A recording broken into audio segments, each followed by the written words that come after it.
In the frozen silence of a Wild West train station, a millionaire cowboy finds a nurse and her baby fighting for life. What begins as a rescue soon turns into a love that defies fate and history. Don't forget to like, subscribe, and share. Where are you watching from? Let's get started. The night train out of Cheyenne had been delayed for 3 hours. Snow fell like powdered glass, sweeping across the deserted platform. The lanterns flickered in the wind, painting thin shadows on the frozen ground. Most travelers had already found shelter in the waiting room, but one woman still sat alone on the bench outside, her gloved hands clutching a small leather case and a worn nurse's bag. Her name was Clara Hensley, a nurse from St. Louis who had crossed half the country chasing work that never lasted and dreams that had begun to fade. Her coat was thin, her boots wet from the snow, and her eyes stared at the empty tracks like they might carry salvation. Miles away, a horse cut through the storm like a blade of shadow. The man riding it was Jake Rowan, a name whispered across the territory. A millionaire cowboy who had built his fortune from nothing, trading cattle, land, and grit. People said he could read a storm like a map and outshoot any outlaw that ever drew a gun. But what most didn't know was that he hadn't smiled in years, not since the fire that took his ranch house and the woman he was supposed to marry. That night, Jake wasn't looking for anyone. He was just passing through Cheyenne, headed north to survey new land near the mountains. But as he rode past the train station, his horse stopped suddenly, snorting, uneasy. Jake frowned, peering through the swirl of snow. There, beneath the flickering lamplight, was a figure slumped against the bench. He almost kept riding, until he saw the woman's head tilt sideways, her body slipping, her hand still clutching that nurse's bag. "Damn," he muttered, jumping off the saddle. By the time he reached her, her lips were blue, and her eyes fluttered weakly at the sound of his boots crunching in the snow. "Ma'am," he said, pulling off his gloves, "you're freezing to death out here." She blinked, her voice thin as glass. "Train, delayed. Can't, leave my patient." Jake glanced around. "Patient?" Her hand trembled toward the empty tracks. "Little boy, fever, with his mother, inside. I promised I'd wait." Jake looked toward the station windows. He saw a shadow of a woman with a small child sleeping on her lap by the stove. The nurse had stayed outside just to make sure they didn't miss their train. "Hell," he whispered. "You're gonna die keeping that promise." He lifted her easily, feeling how light she was, barely more than a breath and a heartbeat. She tried to protest, whispering, "Please. I can walk." "Not tonight, you can't," Jake said, his tone leaving no room for argument. He carried her into the waiting room. The mother inside gasped softly, watching as Jake laid the nurse down near the stove. He tossed his coat over her and motioned for hot water. Within minutes, steam filled the room, and color returned slowly to Clara's cheeks. When she opened her eyes, the stranger was kneeling beside her, eyes sharp, voice low. "Lucky I was passing by," he said. "Who are you?" she whispered. "Jake Rowan," he replied simply. "Just another fool riding through the storm." But there was nothing foolish about him. His eyes carried a quiet fire, his coat dusted with snow, his hands rough and strong, the kind that had known both work and loss. Clara sat up slowly, studying him. "You saved my life." Jake smirked slightly. "Don't mention it. I didn't plan on rescuing anyone tonight." "And yet you did." He shrugged, stood, and walked toward the window. Outside, the snow thickened.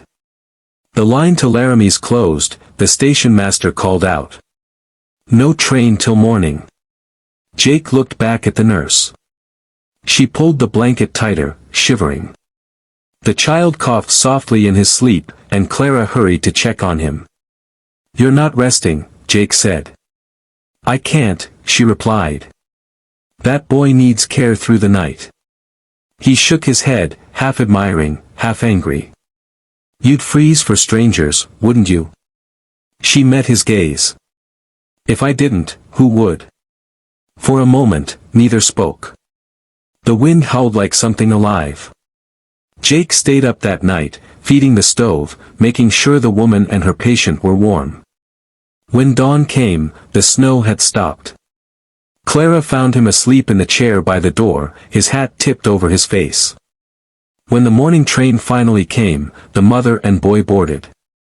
Before leaving, the woman hugged Clara and pressed a small silver locket into her hand. Then she was gone. Jake watched from the platform as Clara stood there, looking lost. "You have anywhere to go?" he asked. She hesitated. "Not anymore. The hospital in Laramie shut down. I was supposed to start there." Jake thought for a long moment, then said, "My ranch needs someone who knows medicine. Got more sick horses than I can count. You could stay. Temporarily." Her eyes widened. "You'd offer that to a stranger?" He gave a small smile. "You're not a stranger.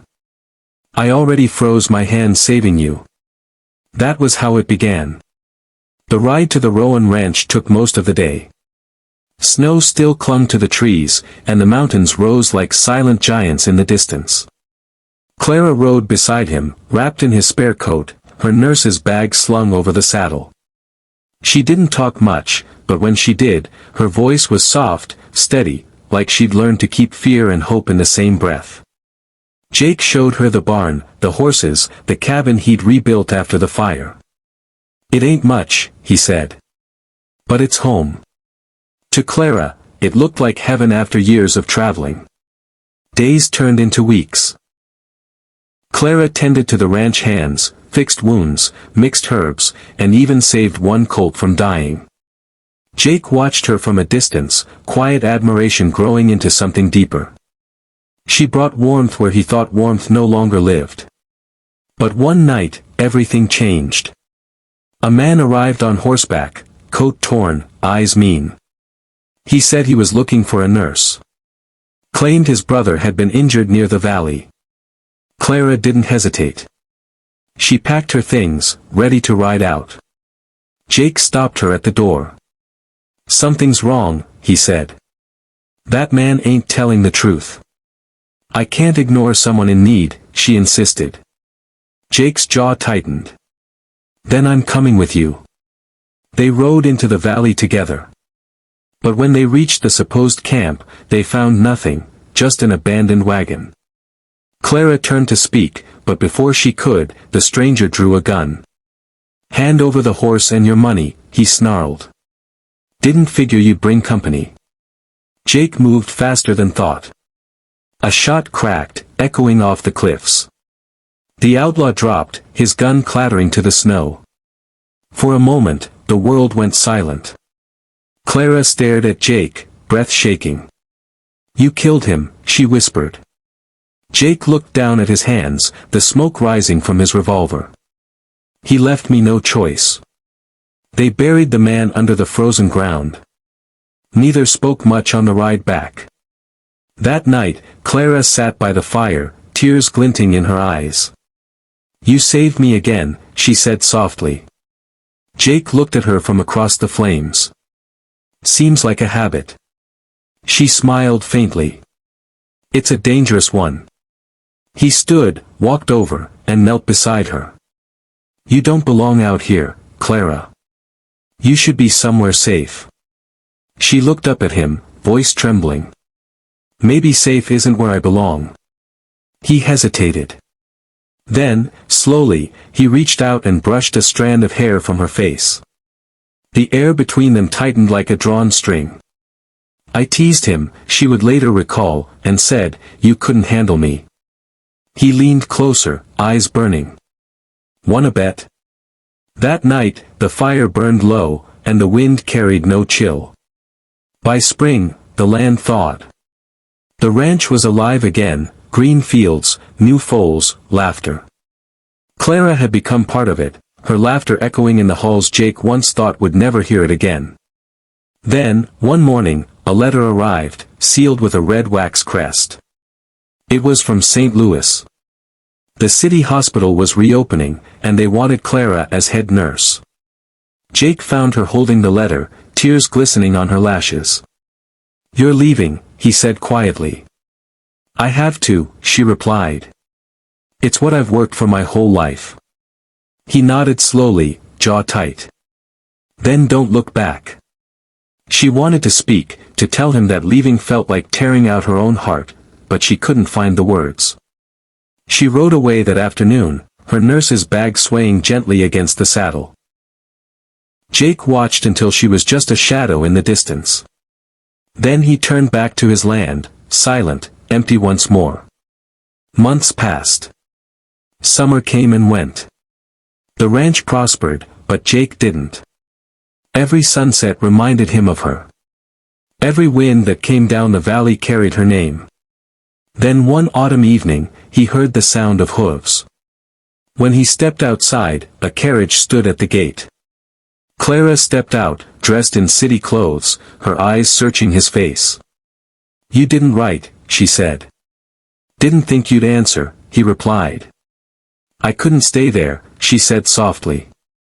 "Not when my heart was still here." He took a slow step toward her. "You sure about that? Life out here's no dream." She smiled faintly. "Neither is love." He hesitated for only a moment, then reached out, pulling her into his arms. The world around them vanished, the wind, the horses, the dust. Just two souls who had been lost in different storms, finally finding their calm. The papers later called it, a love that made frontier history. A millionaire cowboy who gave away half his fortune to build a clinic on his land, run by the woman who'd once frozen in the snow. And every winter, when the first snow began to fall, Jake would light a lantern on the hill above the ranch, a silent promise that no one, ever again, would be left out in the cold.